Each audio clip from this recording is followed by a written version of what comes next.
The average American will have maybe 1 or 2 traumatic events in a lifetime. We know that a traumatic event can affect someone both physically and mentally, but for a police officer, they will likely experience over 100 traumatic events during the course of their career. The stresses are relentless. Cops are supposed to be tough. The perceived stigma surrounding mental health problems keeps many officers from seeking the help they need.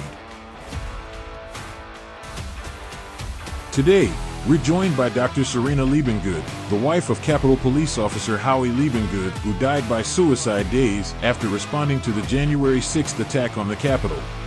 As we face a rash of law enforcement suicides, it's time that we recognize the physiological toll of wearing a badge and honor their sacrifice. I am Patrick Yoes, National President of Fraternal Order Police. This is the Blue View.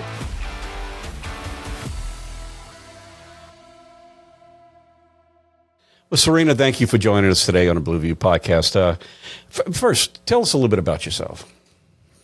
First, I want to thank you, President Yoes, for having me here, and I appreciate everything that you have done in terms of advancing police health, wellness, and safety. I can't thank you enough for all of your support in moving this agenda forward. It's the right thing to do. I am a suicide survivor.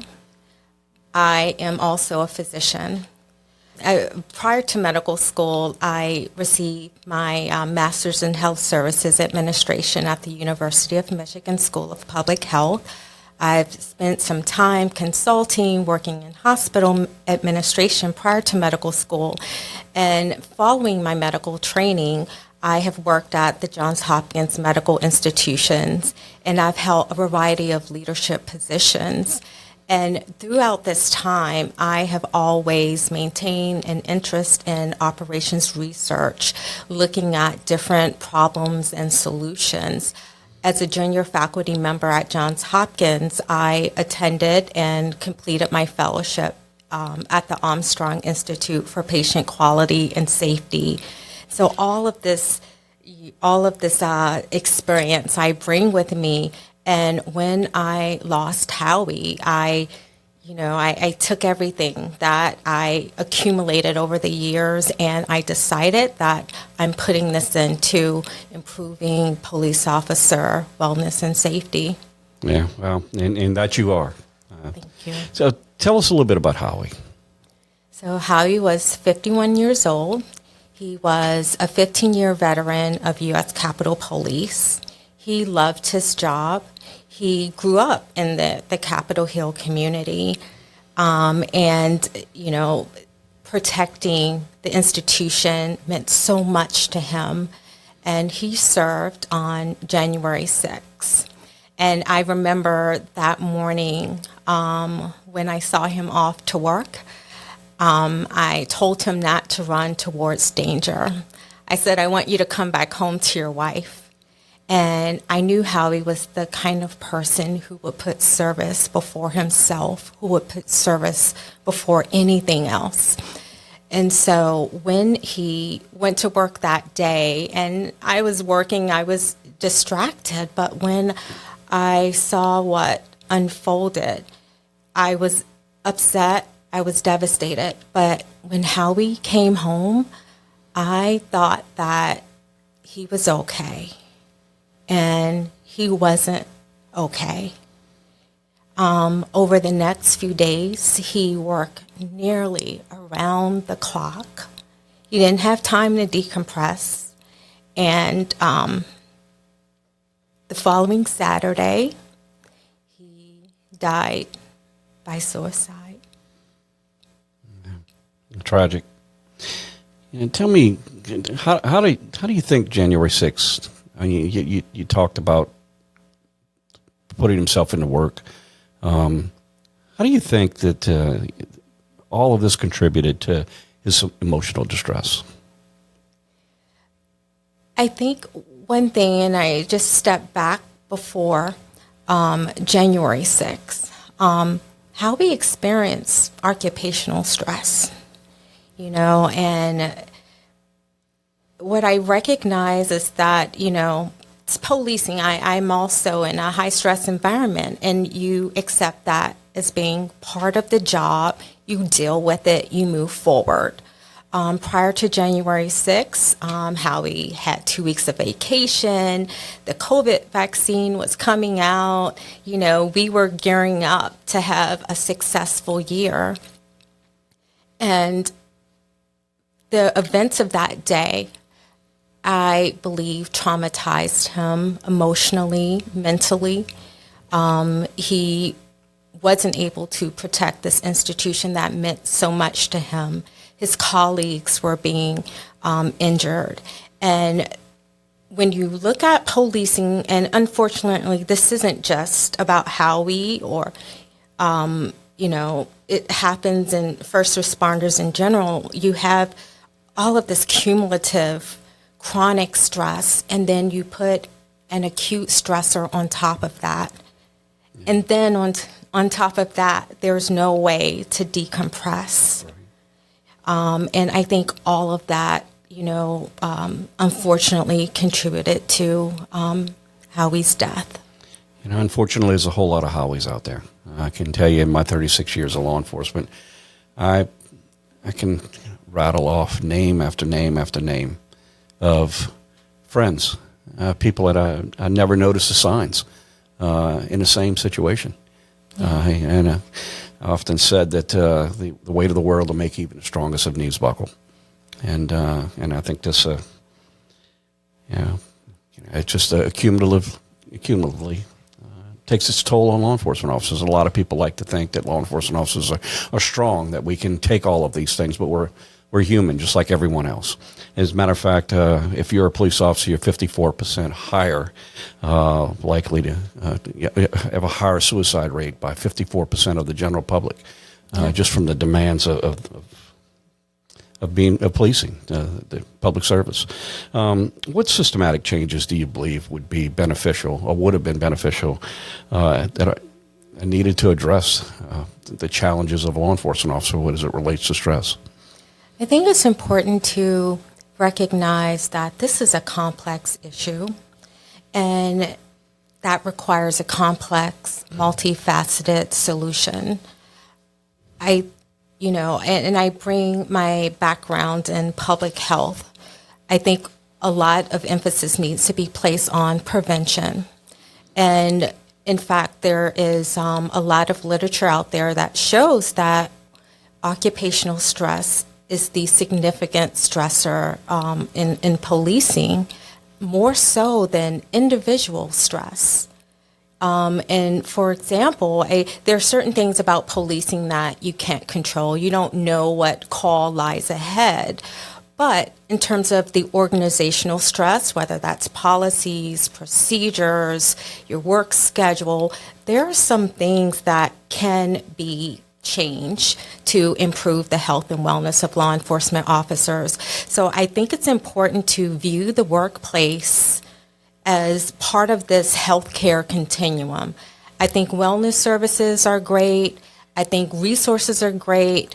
But if you truly care about officer health, wellness, and their safety, you need to target some of these factors in the workplace. You need to reduce barriers to care and increase access to culturally competent services. So I think the solution is complex. I don't have all of the answers, but what I do know, the answers out there exist, and I think that we need to think outside of the box, you know, address this head on as a public health, you know, crisis, which it is, and come at it from all sides. Not put a Band-Aid on it, but, you know, take this person, this issue to surgery, dissect it, and figure out how we can address some of those root causes. You know, law enforcement officers is kind of a unique profession, in that when we're hired, we're put into an academy, and from the very first day we go in academy, we're told to be in control of everything. We've got to be in control of every situation, because if we don't take control, then it could be dangerous to ourselves and the public we're protecting.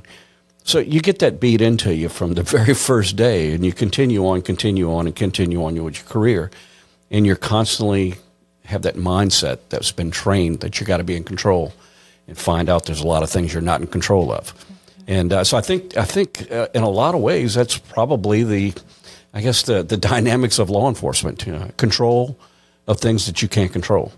And I think that's a conflict that rages within every law enforcement officer, some more than others, depending on what their background is and depending on what their experience is of, the events that the calls that the call service they respond to. That's our challenge we have. And there's been such a stigma. I watch your profession over my 36 years. When I first started, you're hurt, rub some dirt on it, get back in the game. And I think that's a mentality that existed.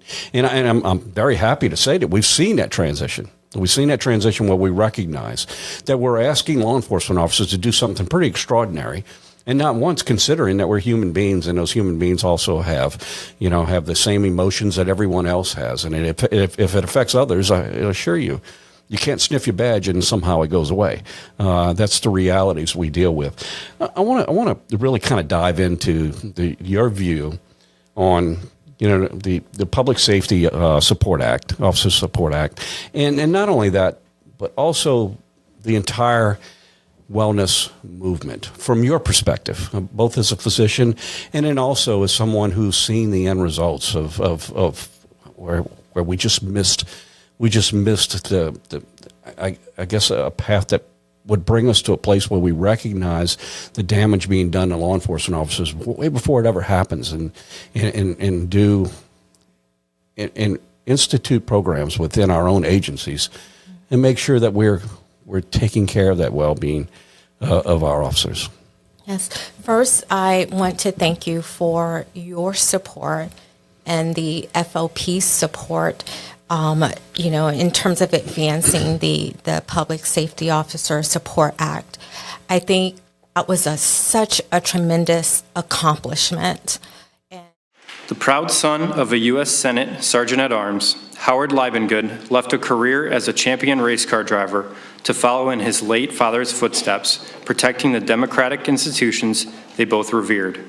He died after battling insurrectionists at the Capitol and staying on to restore security in the crucial days after January 6th. His painful loss helped change the law to better honor the unimaginable sacrifice that too many officers and their families face. For his deep dedication and selfless service, we the people honor U.S. Capitol Police Officer Howard C. Liebengood.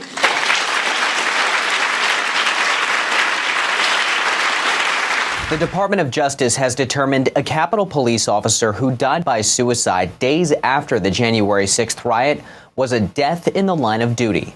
That was such a tremendous accomplishment.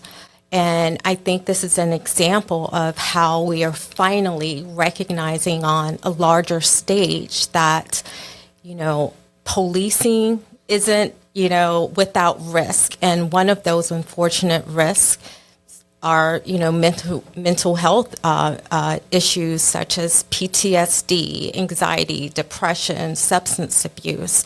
And I think this act put it, back on the agenda in the forefront. And I know that you all have been working on this well before January 6th. But I think this provided a landscape, an opportunity, multiple forces coming together to say, you know what, we need to do something about it. And my losing Howie was the most difficult thing that I've ever experienced.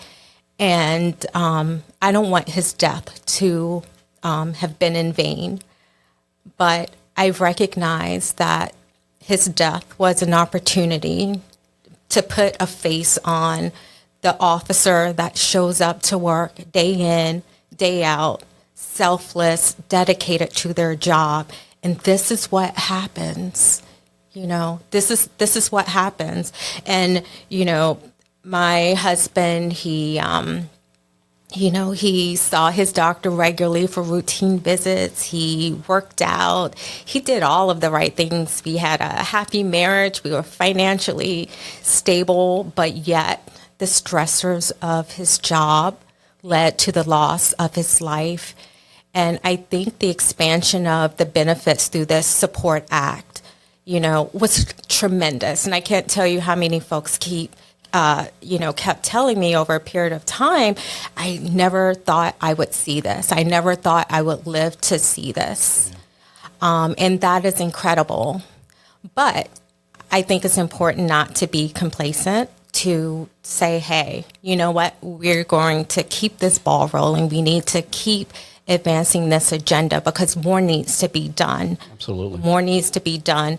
If we expect the officers to show up day after day, do the job to the best of their ability, we need to provide the right environment, the right system and services so that they can, do their best job and protect their health and wellness.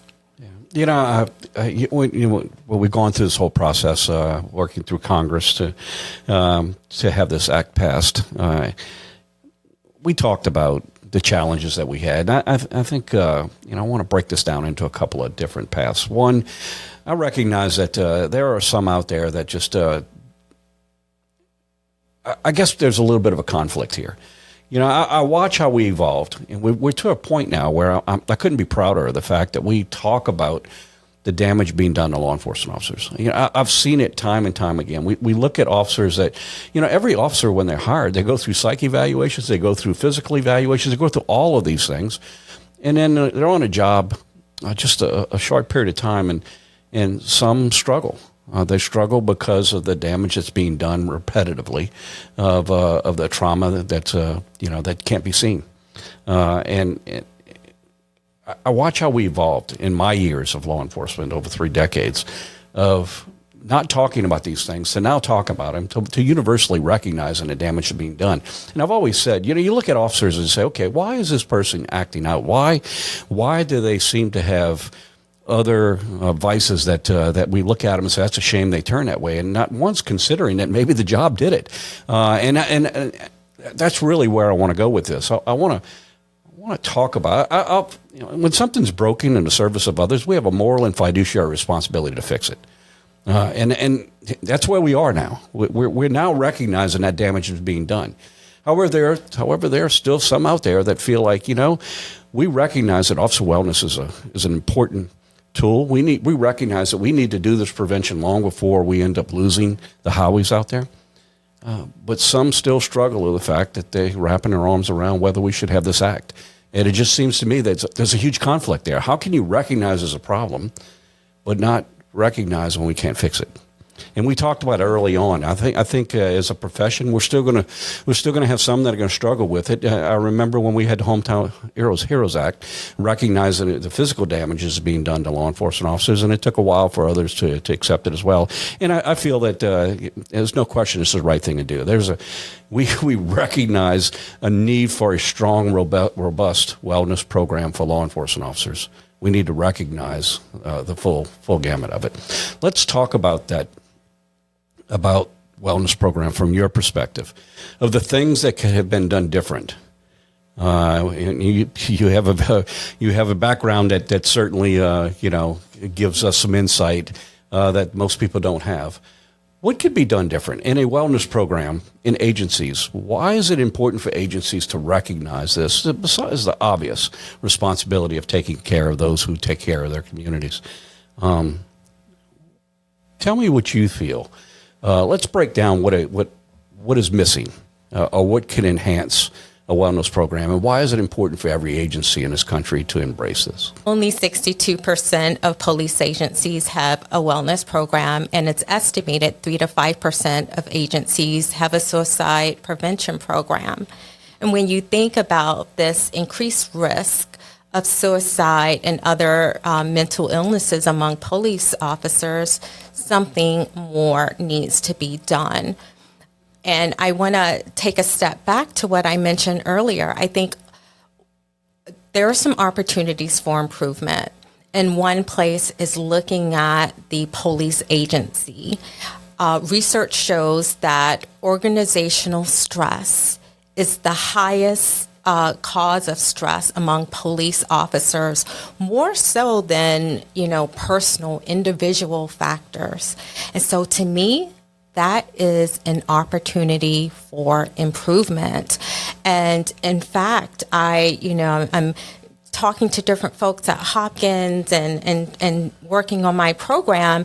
And one woman who works in change management at the School of Business, she's like, read my article about what agencies are doing wrong in terms of wellness services. And this article that she published shows that you have greater effects when you focus on the collective of individuals rather than focusing on the individual. And when you look at law enforcement, rather than saying, you know what, let's work on your resilience, let's build up your skill set, management, leadership, and police agencies have an opportunity to say, listen, we can protect, our workforce. We need to look at all of them and not single out, individuals or make them feel that they have to reach out to wellness resources. It's important for agencies to figure out how we can reduce the barriers and increase access to care, because you're not going to increase help-seeking behavior when an officer is concerned about losing their job or fear of retribution or people gossiping, issues with confidentiality. We need to get rid of that. And so, again, this isn't about putting a Band-Aid, hey, we have a wellness center set up. No, this is about getting to the heart of the problem, doing a root cause analysis, addressing all of these issues, and figuring out how can we move forward. And I think it's important to recognize there are a lot of health and wellness programs out there. But the question is, do these, actually impact the suicide rate? Does it impact, diagnoses of PTSD and mental health? We need to look at this.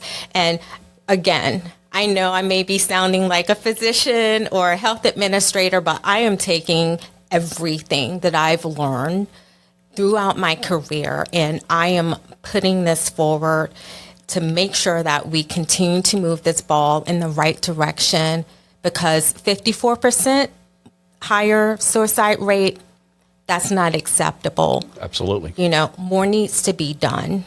So you got a lot there. Let's see if I could kind of dive into a little bit of some of what you said. First, wellness should not be checking a box. Yes. And I think a lot of agencies, I think we're getting to a point now where not having a wellness program is almost a liability for agencies. So there are services out there that specifically, I remember one of the vendors came to us and said, hey, help me promote this in agencies. And their whole focus had more to do with the civil liability side of not doing something. So, I think you're missing a point here. I'm less interested in that part of it than I am to try and actually find some real solutions and real programs that help law enforcement officers. You talk about an analysis, but another part of this that I think we miss in law enforcement, and not every agency, please, there are agencies out there that are rock stars when it comes to protecting our officers, and those programs should be duplicated throughout the country. But every single one of those successful programs, we really don't know how successful they actually are, because they have put so much in the prevention part of it, of preparing officers for these challenges, these conflicts that they're going to be facing. We know they're coming. Why wait till the fire starts before we start taking care of what we know is coming? So I absolutely agree with you. Another thing that you talked about is the need to have trust in agencies. And I want to talk a little bit about that, because I think that's, simply saying you have a wellness program is great. That's fine. But if it's not effective, it really is nothing more than a title. Or in order for people to be able to use a wellness program, officers to use a wellness program, they have to have some trust in it. And I think there is a little distrust for law enforcement officers to say, if I go to my agency and I tell them I'm struggling, then it's probably going to have an adverse impact on me. And let's just be honest. Most law enforcement officers that find themselves in that situation, I know Howie was an exception, but there are other factors that compound. It's finance, it's relationships, it's substance abuse. All of these things are all factors in it. And when you tell someone, hey, go to the agency and let's get a wellness program, let's see if we can get some help, knowing that I can't work the extra duty details, I need to pay my bills and all, those things are a hindrance for wellness. I want to give me your thoughts on a wellness program, how it could be effective, how it has to be effective, and how it has to be maybe an arm's length away from the agency itself to have officers feel comfort or some confidence that seeking help is not going to have an adverse impact on them. An effective health and wellness program, it needs to be superimposed on a culture that is supportive of, a healthy environment. And this could be reflected in policies and procedures. You also need to have leadership in, the police agencies, as well as at every level through the chain of command, singing the same song. It's important that, not just having a wellness program in isolation of all of the other factors in an organization that could, contribute to organizational stress. I also think it's important. There are a lot of, best, evidence-based practices, best practices out there that we can use in agencies. I think that is also an important component. Having access to culturally competent services, having a peer support program in place. And I just want to give a shout out to Sherry Martin, your Director of Wellness Services, because she and you all are focusing on ensuring that a lot of those critical programs are in place and accessible to police agencies elsewhere. And so those are some components that need to be in place for an effective wellness center. But again, and I keep going back to reducing the barriers, increasing access to care, whether or not that's confidentiality, figuring out how we can place the wellness program in the organizational chart so that, you don't have a sergeant, or another executive overseeing those services. You need to recognize why officers aren't using your service and get rid of those barriers. It's not enough to say, and I've seen this, unfortunately, places where they tell, they may say, I don't know why the officers won't come to us. Yeah. I'm like, no. It's important to go to where the officers are. Listen to what they're saying, what they need, what the barriers are. And again, the FOP with your survey of your members, a lot of that information is out there in terms of what are the biggest barriers. So it's important to lean into that to come up with proper solutions. Again, this isn't simple. It's not easy. It would be lovely to say, hey, this is a resource we have in place, wash your hands and let's move on. We need commitment throughout every chain of command, throughout the organization. We need folks to say, one suicide is too many, and we need to do something more. Not brush it under the rug, not make, having mental health issues a rare thing. Let officers know, hey, you're at increased risk. We all are. police chiefs aren't, immune, I mean, everybody, we need to hey, I almost want folks to just have a group therapy session together and be like, let's get rid of all of this, BS and focus on what matters. If you really care about the law enforcement officers, we need to really get to the root of the problem. And, yeah. So, Serena, I want to thank you for Yeah. recognizing Sherry Martin, our Director of Wellness, and her entire committee. The work they are doing is phenomenal, which I think makes your point, or at least it makes my point. My point is this. I think that there is a lot of maybe distrust, but just because of structures, because of command structures and seeking help. And I really think that when we look at officer wellness, if we really, I mean, you can build a beautiful house, but if no one ever goes in it, all you have is just a beautiful house with no substance. You could build a beautiful program. It could look great on paper, but if people aren't taking advantage of it, it's not beneficial. It's not, you've missed your point, missed your target. Our target is to help officers and do it in a way that they feel comfortable in doing so. It is okay to not be okay. Yes. And I think that's the problem we find of this dynamic of being in control, because that's what we taught from the first day, to not being able to control things that we can't control, and that conflict that exists with it, and trying to seek help from something that we are in fear of that control. And that's where I think the FOP and associations play a huge part in a wellness program. The trust that can be built by going to an associations program that's managed by associations is probably going to be far greater than an agency. It really is a collaboration between the agency and the association, recognizing that the association brings an element that is important to the officers to take advantage of it. So thank you for recognizing that, and again, that's I think that's a stigma we need to come over. We need to recognize that this is a journey we all take together, agencies and associations, and when we truly put our interest of protecting and making sure that there are no Howies out there, the end result, recognizing the steps we can take to prevent that. Again, you prevent these things, you can only assume that you know that you're being successful, because what you don't have is the numbers of people that you've been able to impact. I can tell you, I think without a doubt, I feel this is where we need to go. I appreciate the hard work that you're doing to bring light, to take this tragedy and turn it into and offer hope for many.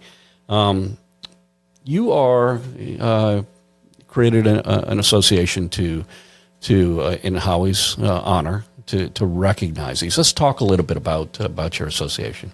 Thank you. So it is called the Howard C. Liebengood Foundation, and it is a nonprofit organization aimed to improve officer health and wellness through interdisciplinary collaboration, education, and research.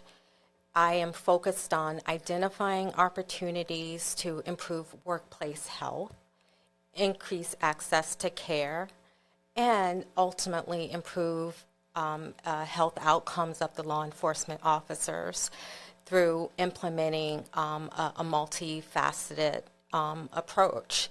I am in the early phases, and a lot of work needs to be done, but the reality of it is,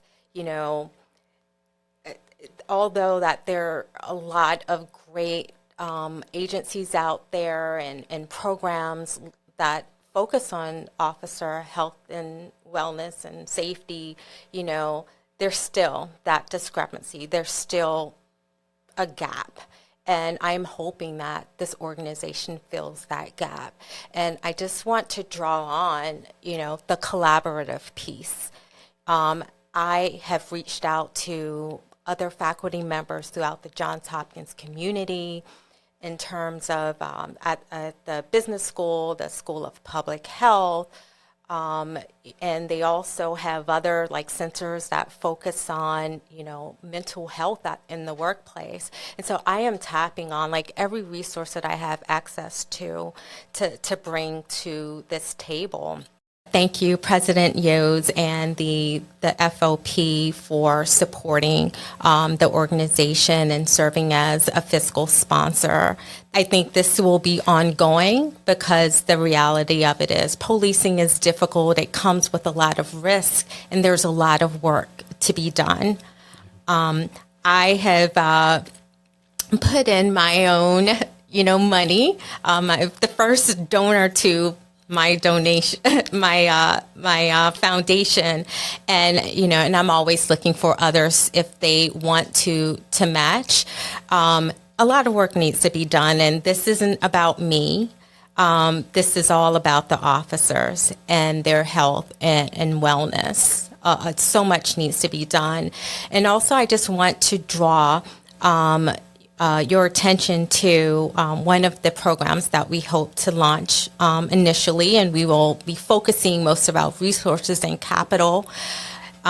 We recognize, there's a generational shift that is occurring in law enforcement, health and wellness, and I think it's important to help agencies navigate that change. I will be implementing a change management program, and I will be doing this in concert with, subject matter experts throughout the Johns Hopkins community, and most importantly, police executives, leadership, folks who have done this countless times. They know the risk, the benefits, the challenges to bring their knowledge to the table. And at the end of the day, I would love to have an immersive, evidence-based, validated program that can help agencies, regardless of their size, their demographics, their, ability to pay, to have access to resources so that they can create a healthy workforce, a healthy environment for their officers.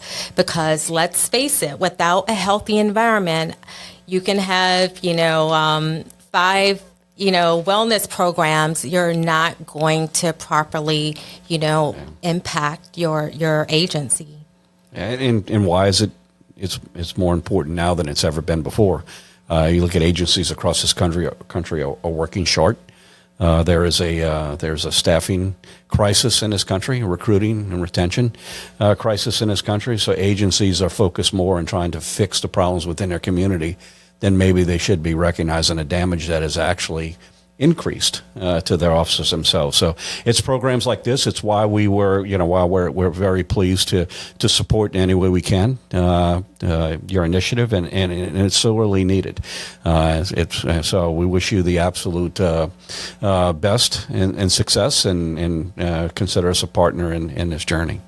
Thank you. So with that, we're going to go ahead and wrap it up now. But I'm going to give you a chance to, if somebody wants to know more about your foundation, what would be the best way for them to go about finding that information? Individuals can learn more about the organization through our website, hclf.org, the Howard Charles Liebengood Foundation. That's great. So we'll push that information out as soon as it's available. Serena, I want to thank you for spending some time with us. Again, I'm very sorry for the tragedy and experience that the tragedy in your life as well. And recognize the damage is done to the families as well. But I also want to thank you for lighting a candle for those that struggle with these same unanswered questions in their own lives, and give some meaning to taking this tragedy and turning it into hope. So thank you for joining us today, and to our viewers, thank you for joining us at the Blue View Podcast. Well, we talk about the issues that are so vitally important to the men and women who suit up and show up every day in communities across this country and make a difference. Thank you.